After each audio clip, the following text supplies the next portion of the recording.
کہ تمہاری نسلوں میں بھی عالم حافظ پیدا ہو. یہ ایک رحمانیہ مدرسہ ہے, 50 بچے ہیں مولانا. ایک خاندان سے, خاندان گھر بھی نہیں بول رہا ہوں, ایک خاندان سے ایک بچہ بھی ہے نا آس پاس سے, تو مدرسے میں اتنے بچے آئیں گے کہ ہم سمجھ نہیں پائیں. لیکن کیا ہوگا مولانا, مسلمان مدرسے کی تعلیم کو کچھ نہیں سمجھ رہا.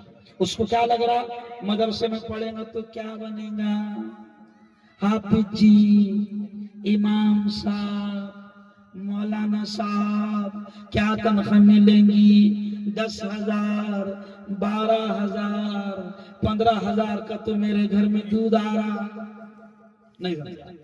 تو یہ شیطانی دماغ میں یہ باتیں چلتی ہیں. میں آپ سے کہتا ہوں, اب جو میں سنا, میں آپ سے کہتا ہوں, کبھی آپ نے سنا کیا کہ حالات سے پریشان ہو کر, بے روزگاری سے پریشان ہو کر, بھوک سے پریشان ہو کر امام صاحب نے خودکشی کر لی, آتم ہتیا کر لی؟ کبھی سنے؟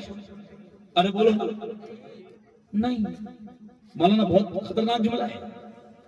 میں چینل والا ہوں, میں میڈیا والا ہوں, میں نے 10 سال میں 10 بار خبریں پڑھا کہ انجینئر صاحب نے خودکشی کر لی, کسان نے خودکشی کر لی, کلیکٹر صاحب نے خودکشی کر لی. پی ایل او سمجھتے نا, کام کا لوڈ آ گیا, SIR کا اتنا بوجھ آ گیا کہ بنگال میں 37 BLO نے خودکشی کر لی. کتنے؟ 37. یہ کیوں کہہ رہا ہوں, دنیا کا بڑے سے بڑا آدمی حالات سے پریشان ہو کر آپ نے اس کو مرتے ہوئے دیکھا ہوگا. لیکن چیلنج کے ساتھ کہتا ہوں, مجھے ایک ایسی خبر بتا دو کہ مفتی صاحب نے حالات سے پریشان ہو کر آتم ہتیا کر لی. ہے کہ ایسی خبر؟ کیوں یہ کیوں سمجھا رہا ہوں اتنی ڈینجر بات؟ اس لیے کہ تمہارے دماغوں میں یہ ہے کہ مفتی بنے گا, عالم بنے گا تو 10,000 اور 5,000 تنخواہ میں کیا کرے گا. اللہ کا شکر ہے ہم کو اللہ وہ کھلاتا ہے جو تم سوچ بھی نہیں سکتے. ارے بولو, ہماری ڈیبریاں دیکھ کر تم ہماری تون دیکھ کر پریشان ہے. کیا مولانا ذوالفقار نقشبندی ایک جملہ کہتے تھے, بڑی پیاری بات. مولانا اللہ بلوان, بڑی پیاری بات. حضرت شیخ ذوالفقار نقشبندی بڑے پیر صاحب, کس نے نام سنا ان کا؟ ماشاءاللہ, ابھی میرا خیال 1.5 مہینہ 2 مہینہ ہوا ہے انتقال کو.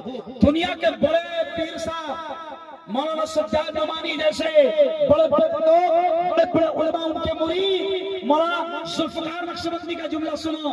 اگر تمہارے دماغوں میں یہ ہے کہ میرا بیٹا عالم حافظ مفتی بنے گا تو کیا کھائے گا اور مجھے کیا کھلائے گا, اس کو خود کو تکلیف رہیں گی, وہ کیا کھائے گا, تو مولانا ذوالفقار نقشبندی نے بڑا پیارا جملہ کہا. مولانا نے کہا کہ مسلمانوں, ایک آدمی, جملہ سنو, ایک آدمی مستری بنتا ہے اور اینٹ اور سیمنٹ لگا کر دیواریں بناتا ہے, گھر بناتا ہے. وہ اینٹ اور سیمنٹ پر محنت کرتا ہے تو اللہ اس کو بہترین روزی دے دیتے ہیں. ایک آدمی لکڑی کا کاروبار کرتا ہے, لکڑی کے ذریعے سے اس کو بہترین اللہ رزق دیتے ہیں. ایک آدمی ٹیلر بنتا ہے, کپڑے پر محنت کرتا ہے تو ٹیلر کو اللہ بڑی اچھے سے رزق دے دیتے ہیں. تو وہ کہتے ہیں کہ جب اللہ ٹیلر کو دے رہا ہے جو کپڑے پر محنت کر رہا ہے, اللہ مستری کو دے رہا ہے جو اینٹ اور سیمنٹ پر محنت کر رہا ہے, تو وہ کہتے تھے کہ بتاؤ کہ کیا وہ بندہ جو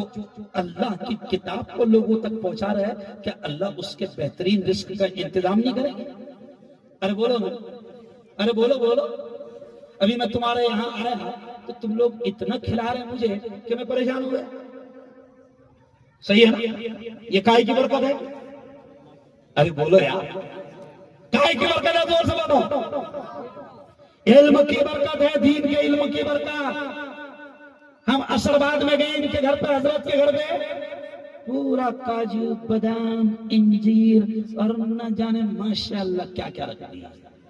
علم دین کی برکت, کائی کی برکت. مولانا نے اسٹیج پر آنے سے پہلے پھر فروٹ سجا دیے ہیں, دین کی برکت. اچھے سے اچھا لوگ ہم کو, میں اترتا ہوں کسی شہر میں بھوپال اترا تو بھوپال میں ایئرپورٹ پر 200 لے کر لوگ استقبال کرنے آئے، سواگت کرنے آئے. وہ ہمارے منتری جی نے میرا قافلہ دیکھے کہ اتنا زبردست سواگت ہو رہا ہے. میں جلگاؤں آیا تو منتری جی دھیرے سے بولتے ہیں یار مفتی صاحب اتنے لوگ تو سالہ ہم پیسے خرچ کرے تو نہیں آتے. ارے بولو کائے کی برکت، زور سے بولو یارو، علم کی برکت. کائے کی برکت؟ ہاں میں نے مولانا کو بھی ویڈیو دکھایا. ابھی میں گیا تھا 26 دسمبر کو، سمندر کنارے ایک شہر بسا ہوا ہے، چاروں طرف سے سمندر ہے جس کو اپن جزیرہ بولتے ہیں، جزیرہ چاروں طرف سے. تو اب وہاں کے علماء نے مجھے فون کیا، مفتی صاحب لوگ آپ کا جوان آپ کا ٹو ویلر سے سواگت کرتے ہیں، کاروں سے سواگت کرتے ہیں، ہم سب پانی کے جہاز والے، آج سمندر میں ہم آپ کا کشتیوں سے اور جہازوں سے سواگت کرتے ہیں. انہوں نے سمندر میں جہاز چلائے، زبردست انداز میں نعرے لگائے. میں نے کہا واہ رے میرے مولا.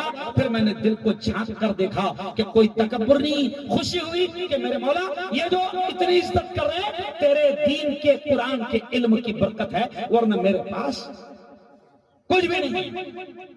او میرے بورگاؤں والوں، میں یہ اس لیے کہہ رہا ہوں کہ مدرسوں کی تعلیم کو تم معمولی مت سمجھو، دنیا میں بھی اللہ کامیاب کرے گا.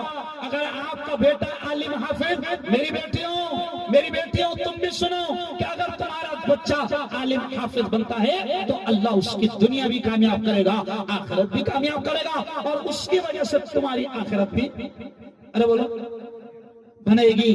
اس لیے طے کرو کہ ہم اپنے بچوں کو عالم حافظ بنائیں گے. زور سے کہو انشاءاللہ، اور ایک بار زور سے کہو انشاءاللہ، اور ایک بار زور سے کہو انشاءاللہ.